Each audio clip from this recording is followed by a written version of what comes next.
This video shows how to properly change the motor in your Portacool Jetstream 250 or 260 portable evaporative cooler. To begin, ensure the evaporative cooler is unplugged and on a level surface. Remove the media flap from the back of the evaporative cooler and then remove the Cool Comfort evaporative media. Once the evaporative media has been set aside, locate the control box inside the evaporative cooler and remove the screws. Once removed, the cover should come off easily.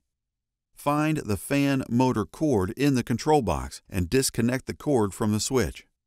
Cut the zip ties holding the cord to the fan brace, making sure to not cut the electrical wires.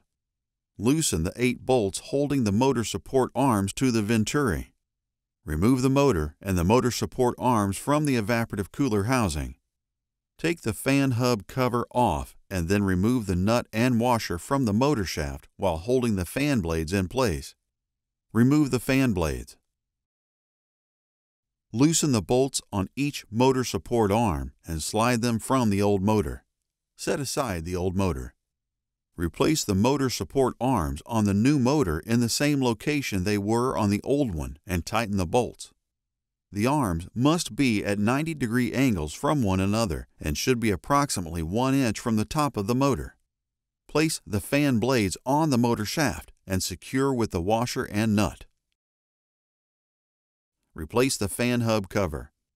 Replace the motor support arms inside the evaporative cooler housing and secure them with 8 bolts.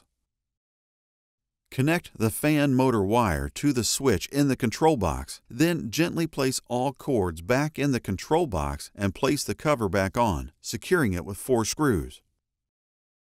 Zip tie the cords together and secure them to the brace, then clip the ends. Replace the evaporative media, beginning on the outer edges and working towards the center. The arrow sticker should point up and inward on each piece. Replace the evaporative media flap and secure it with screws.